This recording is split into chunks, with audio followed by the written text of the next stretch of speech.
What's going on, everybody? It's your boy JP Joe Pot. We are back in the motherfucking building, back on another Tuesday morning for another basketball weekly. We should go ahead and call this one Women's College Basketball Weekly because that's literally all we're talking about today.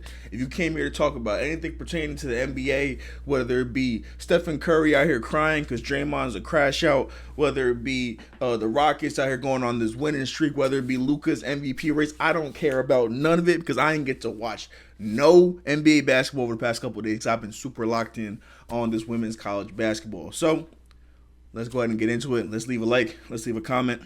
Subscribe. Appreciate all the love on the couple of snippets that I dropped last week from last week's podcast.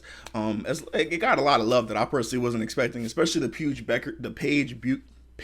Bueckers video coming out. And I think it's currently at like almost 11,000 views. Like, that's crazy to me, bro. Like, I ain't gonna lie. I've been like making these YouTube videos, not exactly like this style of content, but like I've been making YouTube videos for like probably 10 years now. I'm pretty sure I started when I was 17 and I'll be 27 this year. So 10 years, I never once hit 10K views. So that's crazy. So I appreciate that.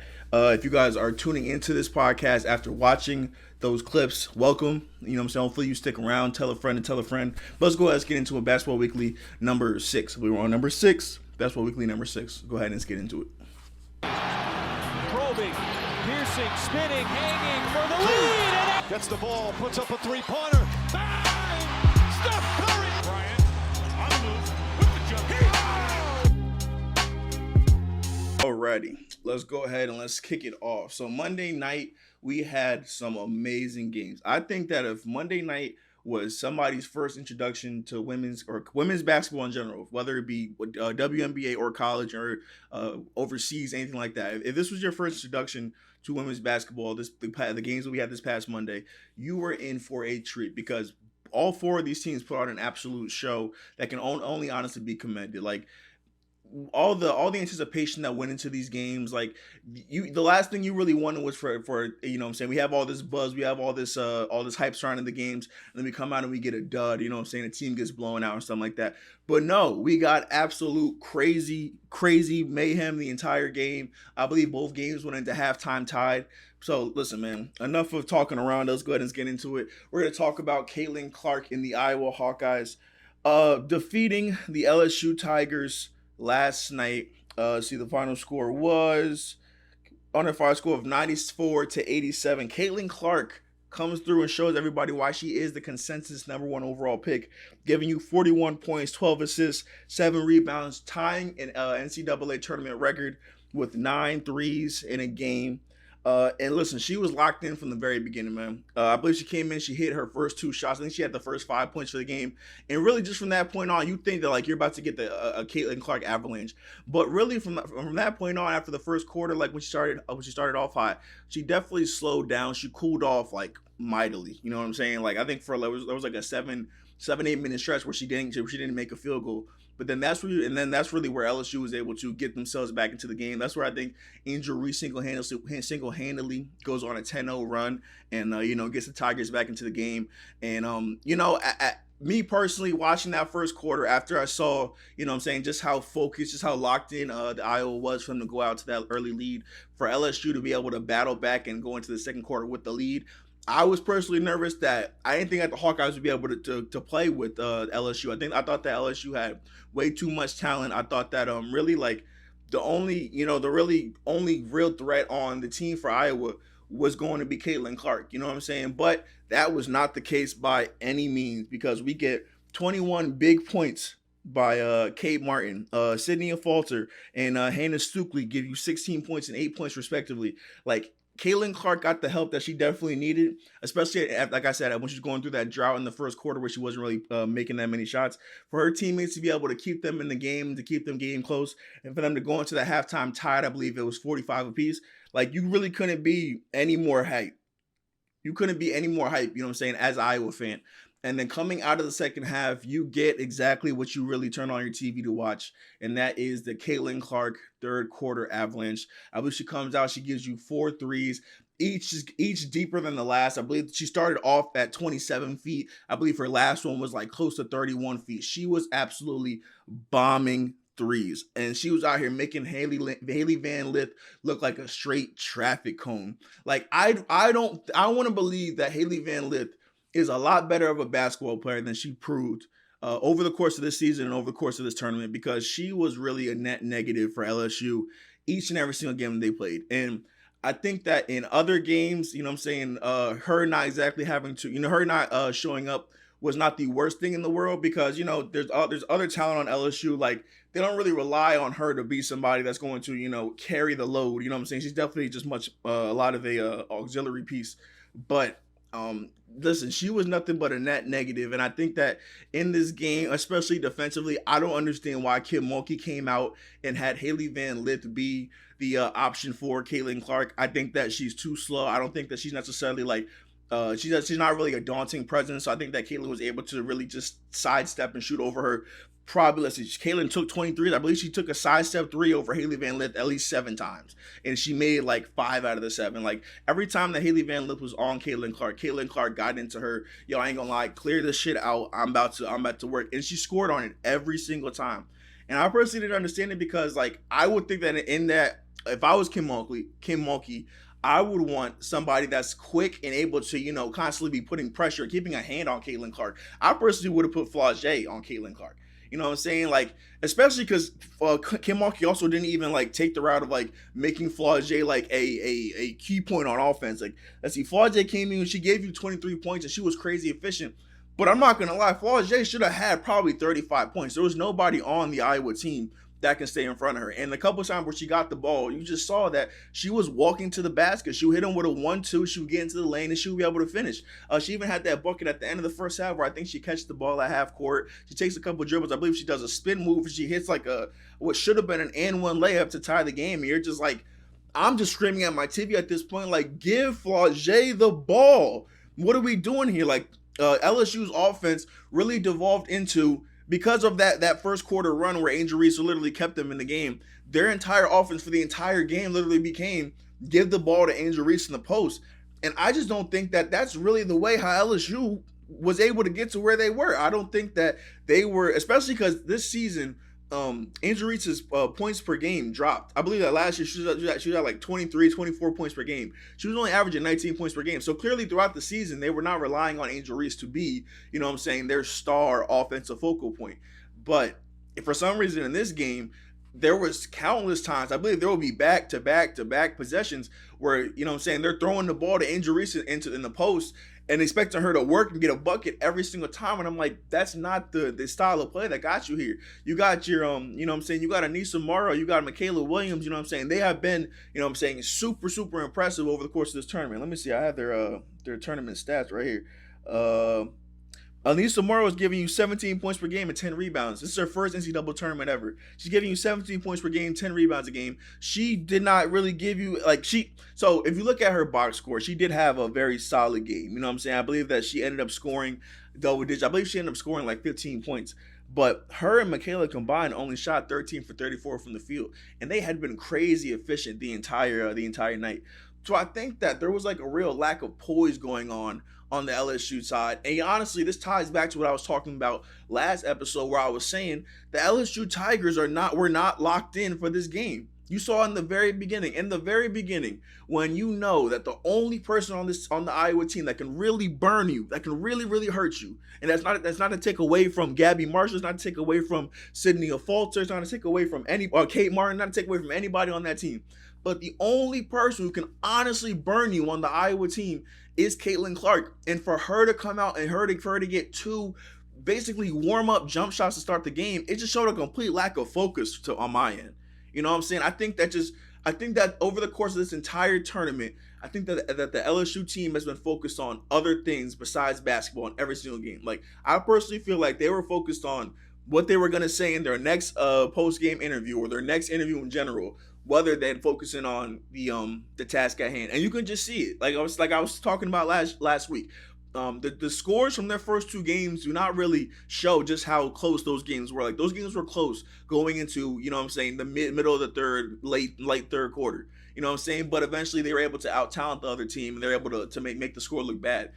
In a situation like this, when they're playing against a team that came in way more locked in than them, who understood their assignment. Like, I understood that there was no chance that they were going to be able to out rebound LSU. LSU was way bigger than them. They had way better athletes. Like, Iowa conceded that in the very beginning, but that did not stop the Hawkeyes from playing smart, playing, you know what I'm saying, within their means. They got a lot of steals, a lot of deflection. They were in passing lanes. They made it very hard. Gabby Marshall did an amazing job plenty of times of literally just standing at the top of the key, and whenever Flaugier would try to make a post pass to Angel Reese, putting her hands up and just breaking up the whole play. Like, those girls played within their means, and they follow their coach's game plan to an absolute T. I don't think that either LSU had a terrible game plan going into the game, or they did not follow the game plan. Because for Caitlin Clark to be able to walk around the court, basically being single covered by Haley Van Lith, or if not Van Lith, by Poa, I believe her name is, it just showed like a complete lack of focus, and a complete lack of focus on your task that is happening to you right now. You need to understand who your threat is and get the ball out of her hands. As you can see, if you watch the UConn game, Gino Auriemma had no problem throwing a double team at Juju Watkins. No problem whatsoever. I think there were plenty of times where he didn't even call a double team, but Paige Bueckers took it upon herself to be like, no, we're getting the ball out of your hands right now. And Juju would be trapped. If there was a pick and roll, Juju was trapped to half court. They got the ball out of her hands. And LSU, for whatever reason, decided that the best college player of this year did not deserve that kind of respect. It just doesn't make sense to me. It just doesn't make sense to me. And it just, like I said, it just ties back to that lack of focus. I think that you got Angel Reese beefing with her boyfriend. You got Flaugier talk. She's dropping singles and fucking shouting out her songs at every single post-game conference. Haley Van Lith is on fucking TikTok twerking. Kim Mulkey is actually going to actual war with reporters at every single press game conference. And just let me talk about this, the UCLA article, or, you know what I'm saying, not the UCLA, I believe it's the LA Times article, you know what I'm saying, where they call it the LSU UCLA game. They call it that, you know what I'm saying, good versus bad, or, you know what I'm saying, good versus evil, or some shit like that. That shit is lame as fuck. And I ain't even gonna lie to you, like, I didn't read the entire article, but from the couple of, you know what I'm saying, segments or excerpts that I've seen from it, that shit was mad racist, bro. That shit was insanely racist. Like, I believe they called it like the dirty something versus the good guys, or some crazy shit like that. And I'm just like, bro, this is insanely racist, because if you look at, you know what I'm saying, the LSU team, you got a bunch of beautiful black queens and Haley Van Lith over there representing themselves, representing where they come from, being 100% authentically themselves, right? And then you look at the UCLA team, and they're this, you know what I'm saying, dainty, proper, you know what I'm saying, like, group of girls. No disrespect to them. I'm not trying to, you know what I'm saying, make any statements, you know what I'm saying, on their character or anything like that. But just the type of character, just like, you know what I'm saying, they're just the type of person that you see in them. You don't, you know what I'm saying, you don't see them in the, you don't see them in the media, you know what I'm saying, promoting, you know what I'm saying, rap music. You don't see them out here, you know what I'm saying, being swimsuit models for Sports Illustrated or anything like that. And I just think that for that LA Times shit, that was just mad weird, bro. Like, I thought that the whole idea was that they were supposed to be attacking Kim Mulkey, but in the end, we're over here attacking the LSU team. In an act of racism, I haven't seen that crazy since 1920s newspapers. Like, I remember being in history class and you just see like the crazy shit that they're allowed to put into print. But there was like, that's how I felt looking at the the couple pieces that I seen from the LA Times article. So that shit was insanely whack. Like, that was whack as fuck. I think that the writer came out and apologized, but bro, you should honestly be fired, bro. Like, that, like, in terms of like all credibility should be gone, your credentials should be stripped. Like, that shit was fucked up. But just, yeah, man, there was just a complete lack of focus, I think, from that LSU team. And then when you just get all, like I was saying before, when you get that help from the other girls like Kate Martin and Falter, you see why Iowa was able to, you know what I'm saying, get their get back on LSU after what happened last year. Because if you look at the stat sheet from last year, it really just was the Caitlin Clark show. And Caitlin didn't even, you know what I'm saying, put up 40. I think she only had 30 points in the championship game last year. And then you look at the box score for LSU, and you got double-digit scores all around.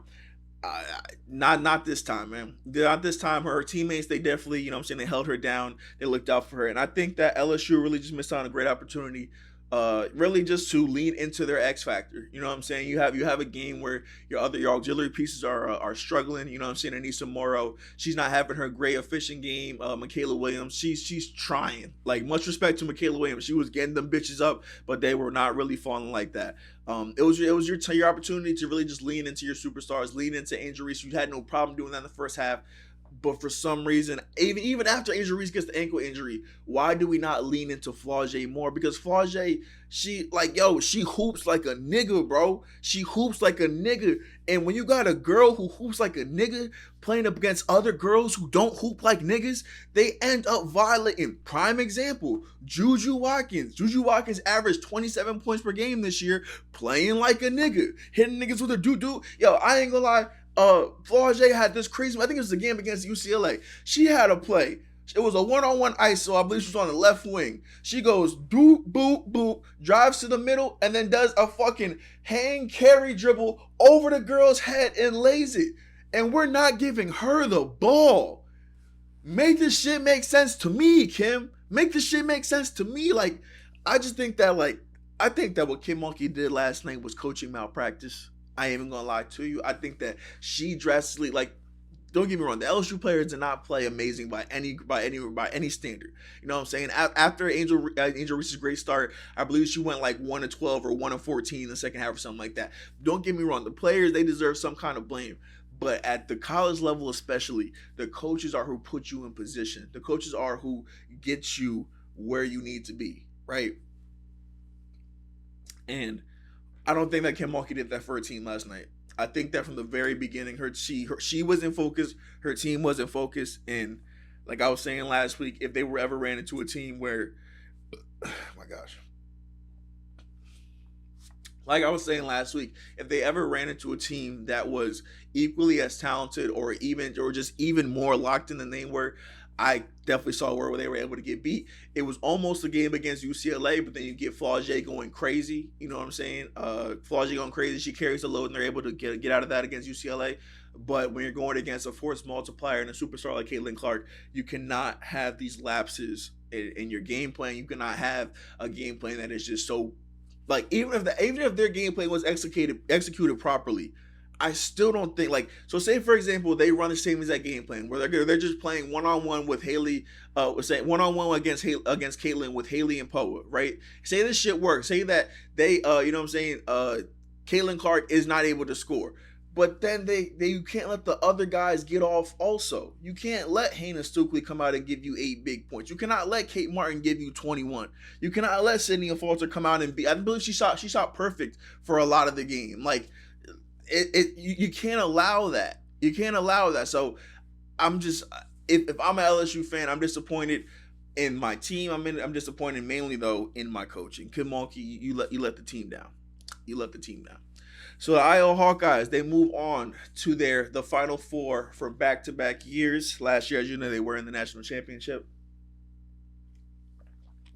And they were awaiting the winner of UConn versus USC. And let me tell you something, my nigga. That was the kind of game that I like to see. So like the first game, so Iowa and LSU, right? That shit had like defensive tenacity. That shit had, tough, like, you know what I'm saying? It was real physical play. Like seeing the Iowa team have to battle against these giants that are on LSU. Like, it was a dogfight the entire game. And then you go into the UConn game, the USC game, and that game was straight buckets. It was buckets. That's the game that I love. That game got back to the game that I fell in love with. I'm a Kobe guy, bro. I'm always gonna be a fan of points. I'm always gonna be a fan of somebody of teams coming in and just filling the fucking scoreboard up. I'm always gonna be with that. And this is what this game gives me. So the UConn women move on to the Final Four after defeating Juju Watkins and the USC Trojans 80-73. Paige Buckets Beckers comes in and gives you 28 points, 10 rebounds, 6 assists on 11 of 23 from the field. Crazy efficient. Aaliyah Edwards is a goddamn monster. If this is your first name ever, if this is your first time ever hearing the name Aaliyah Edwards, you need to get used to it because this girl is going to be a force when she gets to the league, and she will be there this year. This coming season because she has declared for the WNBA draft. But she comes in and she gives you 24.6 rebounds. Juju Watkins was not to be outdone. She came in and she gives you 29 points, 10 rebounds on 9 to 25 field goal shots. And let me tell you something. That's actually better than I thought that it was going to be. Like, I expected Juju to shoot probably closer to 30 shots this game. I believe that I had the over at like 26, 27 shots. You know what I'm saying? But for her to take 25, and I got to give a lot of respect to the UConn defense as for why she only took those 25 shots. Because I believe that in the first half, there was like a 7-8 minute stretch where she hadn't taken a single shot. And you know what I'm saying? For a USC team that really relied on her ability to score, that really relied on her ability to be able to get in the paint and kind of create opportunities for other people. For you kind of take that away and kind of make people like Mackenzie Forbes have to be the star of the show and have to generate her own offense. Like, you got to give a big ups to the UConn defense for that. But speaking of Mackenzie Forbes, she comes in and she gives you a calm 24 points. But it was not a crazy efficient night for the USC backcourt as Juju and Mackenzie Forbes come in and they shoot 17 for 47 between the two of them. The rest of the team only shot 6 for 23, so it was not a crazy efficient game. And if you ask me, man, this game really just came down to this game definitely just came down to maturity for me anyway. Like, you come down and you just saw, you saw that UConn had been here before, and I'm not sure. I don't think that all of them have been there. I think that just maybe just Ali and Paige have been there from the 2021 team.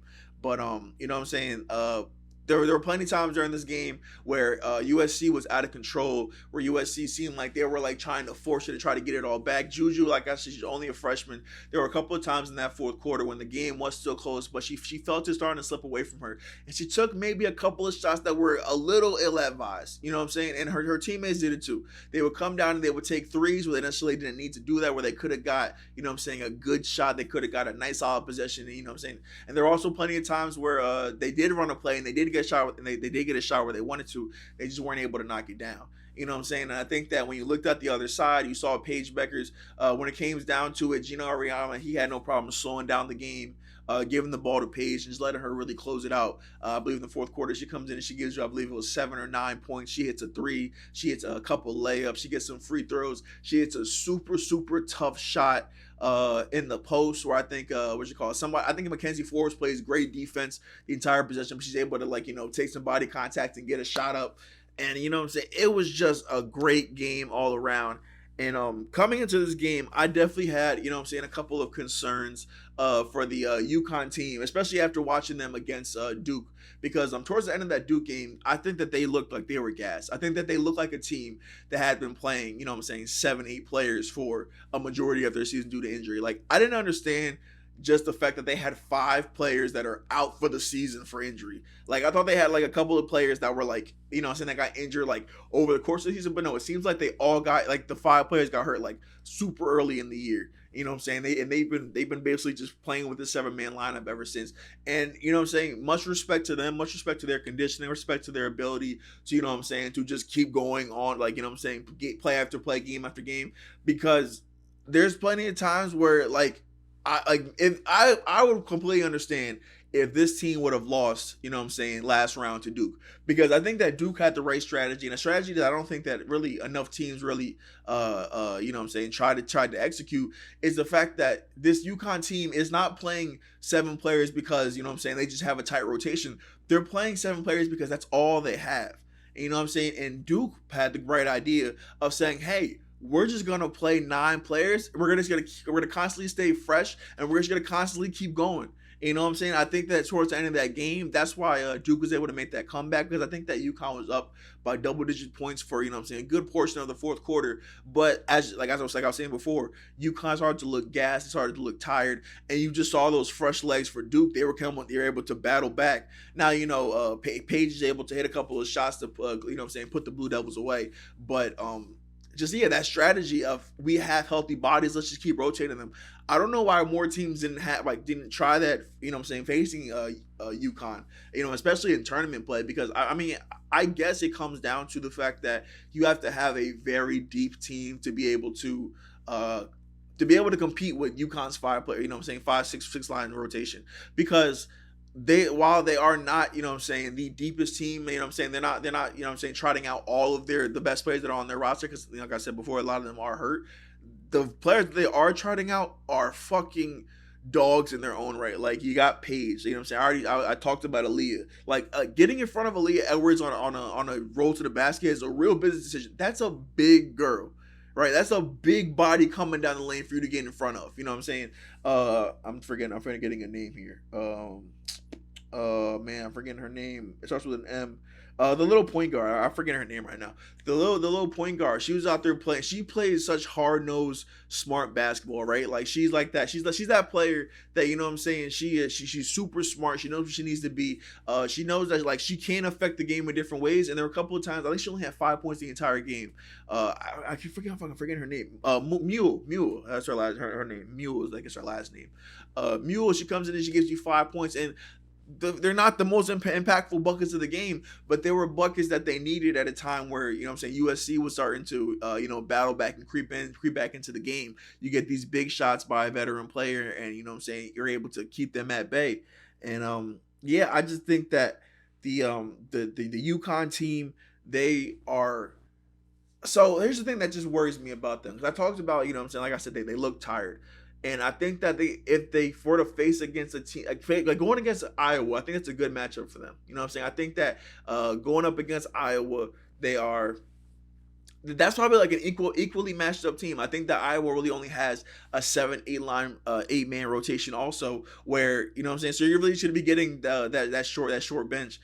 But I think that if UConn does get past Iowa and they do face against a South Carolina, who I think is going to beat NC State, because I don't think that any team is going to be able to beat South Carolina. I think that lack of depth, I don't think that those players having to constantly battle with the big, tall, physical girls that are on South Carolina, I think that's going to be a real problem for them. So I'm not sure, like, going into this Iowa UConn game, I'm not really sure who I'm rooting for here, because, like I said, I think that it's going to take a heroic effort to knock down the South Carolina team. Like, this South Carolina team is just I said it last episode, a well-oiled machine.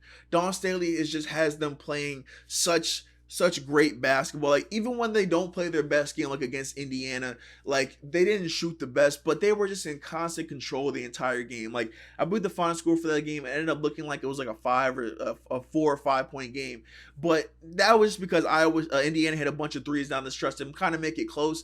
But South Carolina had them at bay the entire game, and, like, they haven't been challenged once so far in this tournament. And I think that for them to be challenged is going to take meeting a force multiplier, meeting a superstar like a Caitlin Clark to honestly slow them down. I just don't think that Paige's mentality really is like it really is what it takes to beat a team like South Carolina. You know what I'm saying? Like, Paige Bueckers has the same kind of like basketball mentality of like a Kevin Durant. Like I was saying yesterday on Twitter, you should follow me also at Joe Porte. I'll be talking about basketball literally like 24/7. That's all I talk about.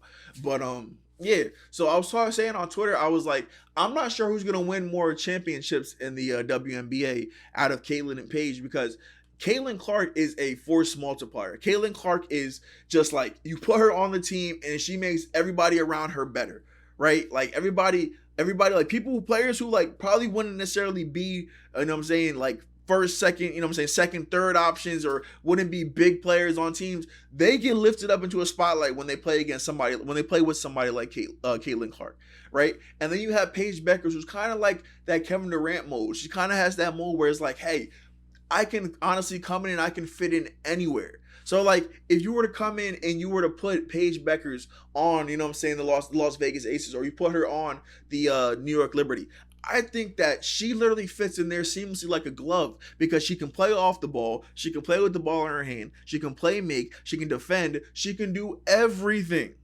But Caitlin Clark is somebody who she can single-handedly change your fate of your entire team because her three-point game is so goddamn dynamic. Her ability to play make is so like, I think it's almost underrated. Like, just how like she's able to make the game so much easier for everybody around her. Like, she reminds me so much of Luka Doncic, just in terms of like how she makes the game around her how she makes the game around her for everybody else so much easier. But like, she makes it look like she's just out there having the time of her life, throwing behind the back passes, throwing like she had a couple of like really like weird turnovers in the first half against LSU because she was just trying to throw the ball like haphazardly. You know what I'm saying? But yeah. Anyway, I just think that this UConn and Iowa matchup is going to be fantastic. I cannot wait for it. So yeah, I think if I'm gonna go with a prediction, if I'm gonna make a prediction, I'm going to say I got UConn winning, man. I got UConn beating Iowa. I just think that Paige is too much, bro. I think that Paige is too much, and I think that Paige also has a gear that we have yet to see. Like, I think that we have established that, you know what I'm saying, that we can see that Caitlin Clark, when she goes off and she gives you 40, that will give Iowa's best chance to be in the game and potentially win the game. We haven't seen that yet for Paige Bueckers. We haven't seen a point where she's like, hey, you know what? I'm going to take this game over. Like, she's done it in fourth quarters, but we haven't seen her do it over the course of the entire game. And I think that if this game ever comes down to, you know what I'm saying, just Caitlin versus Paige, matchup for matchup, because I think that Paige will be able to guard Caitlin. Now, whether that will hinder her on the offensive end, we'll have to see.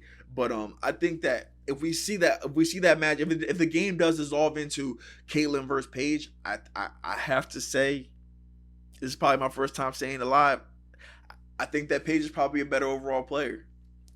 I think that Paige is probably a better overall player. I think that her supporting cast is probably a little bit better overall. So I'm going with UConn, man. I'm going with the UConn Huskies. But that's it for the first half of the Elite Eight. Let's go ahead and let's roll over to the other half, because the other half, we had the South Carolina Gamecocks beating Indiana 79-75. And it was just another day at the office for South Carolina, man. They make this shit look too easy. They make it look too easy. Like I was saying, this game was a 4-point game, but that was really just a couple of threes that Indiana hit late to make the game close. India, I feel like South Carolina was in firm control of this game the entire time. I ain't gonna lie, I always have to come back to the South Carolina box score, because like, when you're watching the game, it never really feels like anybody's really dominating. Like, Camila Cordoza had 22 points in this game. I don't feel like I see her go 10 for 12. I always see them play just this brand of team basketball where everybody's always getting involved. Like Raven Johnson, she came in and she gives you 4 points on 3 for 3 3-point shooting. Pow gives you 8. You know what I'm saying? Bree Hall gives you 8. Ashton Watkins and Malaysia Fulwiley, who are, you know what I'm saying, really the best players on your team, they only played 13 and 12 minutes respectively because they're in freaking foul trouble, right? No, Malaysia just didn't play. But Ashland and Malaysia, they're your best players. They really don't even give you much this game, and they're still able to beat Indiana really pretty handily. You know what I'm saying? South Carolina comes out, they have another game where they shoot 50% from the field. I believe that's they shot over 50% twice in tournament games this year. They shot over 45% from 3 twice in the tournament this year, and they shoot 50% from 3 against Indiana, and they're able to just knock out this team once. They're able to just knock out a team once again, just off the fact of just their raw talent and their just ability to just kind of just keep knocking at the door till eventually you crash. You know what I'm saying? And just this matchup, you know what I'm saying? Then they come back and they play against Oregon State in the Final Four, and they don't play their best game. You know what I'm saying? I think that was probably their worst game so far of the entire tournament, and they still won the game by 12 points. Like, it doesn't make sense just how they're able to dominate teams like this. Like, they make it look too simple. You know what I'm saying? They only shoot 33% as a team, but they hold and honestly, Oregon State shot better than them. How the fuck did Oregon State lose this game by 12 points? Oregon State shot better than them from the field and from 3, and South Carolina still somehow beat them by 12. I'm going to have to go back and watch this game because I don't understand how Oregon State lost this game. I mean, we're going to do some research here. We're going to do some research here because I need to know. ESPN Oregon State State, South Carolina. Because that doesn't quite make sense, buddy. How did you guys lose this game? So we're going to go to the recap. No, not the recap. Game stats, box score. Because I'm not sure how you're able to shoot better than a team from the field and from three. Let's see. They turned the ball over 12 times to South Carolina 6. They played them about as even as you could possibly play them. How did they lose by double digits? I don't understand. Maybe somebody in the comments can tell me because clearly I missed it. Okay, here it is. Here we go. It's like South Carolina killed them like in the paint or something. Like I'm lost. Let me back up a little bit. Let's see. So we got 36. Actually, I can actually show you guys my screen here. I can show the screen here. All right.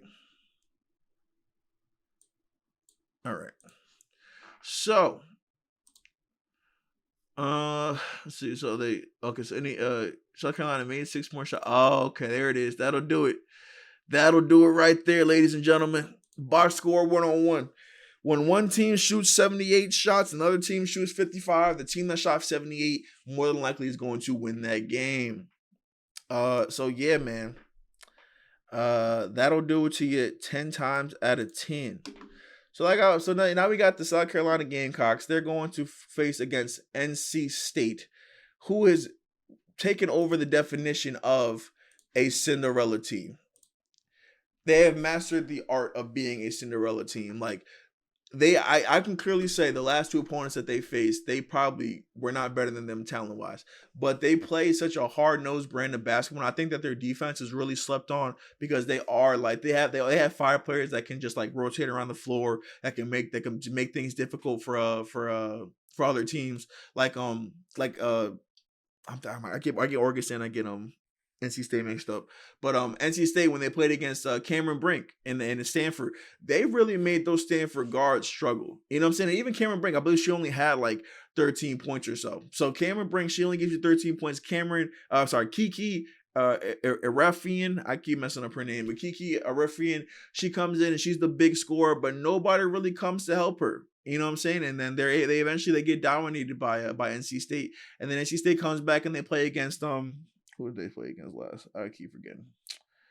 Oregon State. They play against Texas. Texas is a team that I thought that their defenses would be the one that would shine in that game against NC State. But no, they come out there and they get blitzed in Isaiah James. She comes in and she gives you 7 threes, drops 27 points. Texas shoots like absolute shit from the 3-point line, only 16%. NC State makes 9 threes. And listen, man, in today's day and age of basketball, if you're only going to make 16% of your threes and the other team's going to make 9, then you're probably going to lose that game. You know what I'm saying? Madison Booker, she comes in and she gives you 17 points, 6 rebounds, 8 assists, not too great of efficiency on 8 of 21.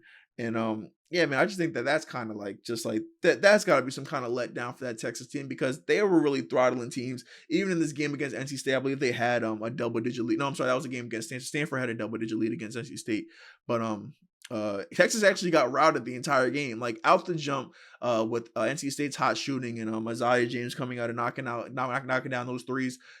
Texas was really out of the game by the second quarter. You know what I'm saying? They did a decent job of battling back and making it look close, but in the end, NC State, they kind of just outlasted them. They were never able to really, and Texas was never really able to get their Texas was never able to get their feet underneath them in terms of, being able to get consistent stops and still be able to score and shoot a decent percentage.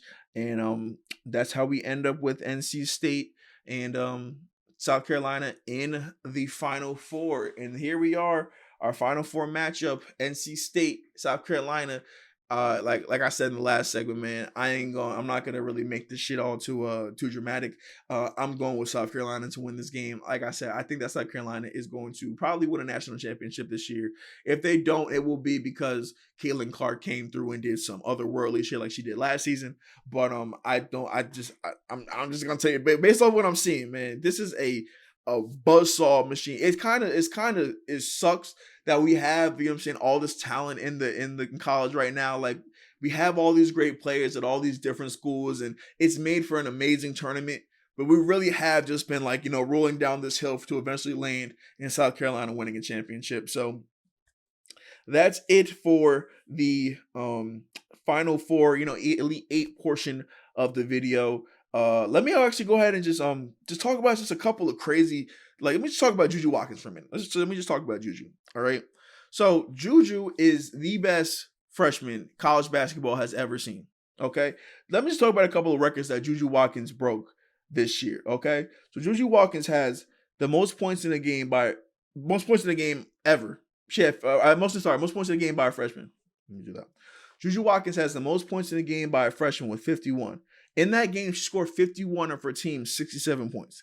She has the most Pac-12 Freshman of the Week awards. She has the most 30-point games in a season, passing Cheryl Miller. She has the most points by a freshman in a Pac-12 championship game with 33. She has the most USC freshman points in a season ever. She was the Pac-12 Freshman of the Year. She was all Pac-12. She was all defensive. And this last game, she broke the D1 freshman points record. And she also became the first D1 freshman to ever score over 900 points. Like, that girl had probably the most ridiculous freshman campaign we've ever seen. And for her to come in there and come into this matchup against Paige, somebody who has the experience, somebody who's been here before, and for her to honestly really, really, really give a great go, you know what I'm saying? They weren't able to pull through in the end, but you know what I'm saying, for her to lead this USC team to their first Elite Eight, I believe, since 1994, it's just like you cannot shout out Juju enough. You cannot give her enough praise. You cannot give her enough love, and just you got to just accept that is another pillar in this sport. And you're hearing it first. I usually don't make big declarations like this, but when Juju Watkins gets to the WNBA, she will be somebody who rivals with Maya Moore status. If you ask me, Maya Moore is the WNBA GOAT. I know she didn't play a whole bunch of seasons, but the season that she was there, she was so goddamn dominant. I can't say that anybody had ever had a better WNBA career than her. And I think that when Juju Watkins gets into the league, and no matter what team that she gets on, whenever they build that team around her and they give her the power pieces she needs, she will be somebody who's in the finals year after year after year after year. Because Juju just has that kind of factor to it. You know what I'm saying? I think that the next step in her evolution definitely is the playmaking portion of it. I think there were a couple of times last night against UConn where they were able to, kind of like really make her a non-factor in the game, because if she's not going to the basket to score, then she's not really, you know what I'm saying, a crazy threat. And let me not say that she can't play make, because she absolutely can play make her own right. She made a couple of great passes to 3-point shooters over the course of the night. But, you know what I'm saying, I think that her being able to really see the game next from a playmaking standpoint is the next evolution for her. Because right now, she is just a pure, full-fledged, true scorer. Like, she is somebody that you just get the ball and tell them to get the fuck out the way, because it's all on Juju. You know what I'm saying? And I think that when she's able to become more efficient and she's able to see the game better, oh man, championships are going to come. I want to see her be able to bring USC a national championship in the next couple of years that she's there. I believe she has at least 2 years left. Next year they have, I believe, the number one freshman recruiting class coming in. So we should be seeing a lot of Juju Watkins in the college game. But I'm telling you guys, when she gets to the WNBA, she's going to be somebody that is challenging for championships and MVPs every single season. Every single season. All right. Just a couple of things here. Let's talk about the draft just a little bit. Okay, so not the draft. Let's talk about a couple of players whose season ended actually this past weekend. So very in the very early beginning, and it hurts my heart that we weren't able to talk about her earlier, because she did lose so early. Hannah Hidalgo going to Notre Dame. They lost to Oregon State in a game where they played great basketball. They were able to force a shit ton of turnovers, but Oregon State shot the absolute skin off the ball. I believe they shot 60% from the field. It was their best field goal percentage for the entire season. And I think, it was a little bit of weird stuff going on in the game. You know what I'm saying? Hannah Hidalgo had to miss. She already wasn't crazy efficient in the game as it was, but that could be because the second quarter they took her out for like 5 minutes, like 5 actual game time minutes for them to take out her nose ring that apparently she had been playing with the entire year. And you hate for her season to end on that kind of controversy, that kind of like it feels like they were trying to, what I'm saying, like, I don't know, man. It's weird. It just sucks that it had to end on that kind of controversy, and like you couldn't just see her just play out her normal minutes and just kind of and like catch a rhythm, and, what I'm saying, potentially be able to win that game, because it was a game that was definitely winnable for them. Like I said, they were able to force all those turnovers, but just she was never honestly able to get going. And I believe that the only one who honestly did come in and really give a good performance was Citron for Notre Dame, and it just wasn't enough. It just was. But we will without a doubt be seeing a lot of Hannah Hidalgo moving forward. I think that just like her defensive tenacity. Let me pull up her little award list right. Her defensive tenacity, her just ability to get underneath players' skin, and just like the attitude that she plays with, it's contagious, man. It makes you really just want good things for her. It makes you just want to it makes you want to. It makes her very, very easy to root for. Very, very easy to like fall in love with as a player, and just like somebody who you're like, you know what, I can see that whatever team that you're on, whatever on the next level that you get to, you're going to be a vital piece, and that a team is going to be very, very thankful to have a player of their caliber. She's not the tallest girl in the world, you know what I'm saying. That could pose a couple issues for her, especially as she gets into the WNBA with a lot of these bigger guards coming into the league, with Paige, with Juju coming into the league. So that could potentially be a problem for her, but I think that with her mindset, with her dog attitude and all that, there's no doubt in my mind that she'll be able to translate to the next level. But she's got a couple of years to really just hone in her game, really just like become. I think she can become a lot more efficient of a scorer, and once she gets to that level, as long as she keeps up that defensive tenacity, great things lie wait for her. Okay, Cameron Brink's Stanford career came to an end. I believe she's the projected number 2 overall pick to the Los Angeles Sparks in the 2024 draft. She ended her career as a champion at the collegiate level. She was an AP All-American. She was a 2-time Pac-12 Player of the Year, a 3-time Pac-12 Defensive Player of the Year, and a 3-time All Pac-12 team member. And man, listen, man, Cameron Brink is going to make somebody a lot of money on FanDuel one day, brother.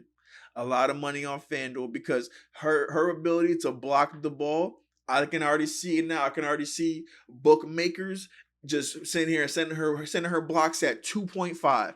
And she's somebody that can go out there and can get you 3 blocks on a consistent basis. You know what I'm saying? Like, her ability to just out there and run up and down the floor like a gazelle. She's got a little bit of a face-up game to her. She can shoot the 3 a little bit. She has so much, I think, raw athletic ability that once they turn her into a full-fledged basketball player, my man, you're gonna be dealing with a real monster. You're gonna be dealing with she has the potential to be somebody like Elena Delle Donne. You know what I'm saying? If she can get her offensive game just to be a little bit more consistent, because I think right now she's only like a 13 to 15 point per game scorer. When she's able to get her offensive game a little bit more consistent, the sky's the limit for her, because just like Hannah Hidalgo, she is a defensive force already. She's a defensive force already. Like, I actually had the initial comparison to call her Dikembe Mutombo, because she is just all over the goddamn court. She keeps the paint on lock. Anytime anybody goes into the paint, she only is listed as 6'3", but she looks like she's like 6'5", 6'6", because she's so skinny, she's so slender, and she just runs like a damn deer. You know what I'm saying? So she's going to be a huge impact player next year for the Sparks. I think that they still have the Agumake sisters, so that should be exciting to see her play with them and be able to learn under Chene and Onyeka, under their guidance and all that. So shout out to Cameron Brink on a successful and a wonderful Stanford career. Camila Cardoza, she also declared for the WNBA draft. So she's somebody that's interesting to me, because I really can see her going into the WNBA and not really being one of the best players in the league. You know what I'm saying? Like, I don't think that she is immensely skilled on either end of the floor. I think that she's just a big body, and she's let me dial back a little bit, because I don't want to say that she's not skilled, because she definitely can. You know what I'm saying? She can play the game. You know what I'm saying? She can navigate the floor. She doesn't look doofy when she's running on the court. But I just don't think that she has the basketball skill set that, you know what I'm saying, will translate. Like, she's not like an Asia Wilson. She's not like an Aaliyah Boston. She's not like a Breonna Stewart, or she's not like an Alyssa Thomas or anything like that. Alyssa Thomas doesn't even have, like, actually that probably would be my comp for her. She's like a taller Alyssa Thomas. Like, she's just a strong, big body player that will make it difficult for opposing offenses. So I think that she'll have a nice long career as long as she's able to remain healthy, because she does have that physical presence that is a little daunting. Like, I wouldn't want to go up on her with in the paint. She's a big girl. She's a big girl. And as for right now, Aaliyah Edwards is the last person I have here on the list that is declared for the draft. Like I was saying before, man, Aaliyah Edwards is a goddamn Mack truck coming down the lane. Getting in front of her legit is a business decision. I think that her ability to maneuver in the paint, her ability to be somebody who can dominate not only in the post, but as a role person, as somebody who's coming across the lane after a cross screen. I think that she's just very dangerous, and I think that in the right setting, because I don't think that she's a center in the WNBA. I think she's definitely a power forward, but in the right setting, if she's playing against another like defensive minded center, I think she has the opportunity to create one of the most dangerous front courts in all of the WNBA. You know what I'm saying? Depending on, I'm not sure where she's projected to get drafted right now, but I think that depending on who she ends up with, that team could be potentially drafting themselves into a top defense. But all right, I think that's all I have for today. Nice little episode, just under an hour. You know what I'm saying? Give you guys a little bit of time to enjoy the rest of your day. You know what I'm saying? Go ahead and go for a walk. Go kiss your kids. Go tell your girl that you love her. Do whatever it is that you do. And I'm going to holler at y'all, though. Make sure you guys leave a like. Make sure you guys leave a comment. Make sure you guys subscribe. Thank you again for the love on the Paige Bueckers video. 10.567K, whatever it's at right now. I can't thank you guys enough. I really cannot thank you enough. But I will be here next week to wrap up talk about the national championship, and we'll be getting back to our NBA stuff because the playoffs are right around the corner. So that's it for me. Peace and love, family. Deuces.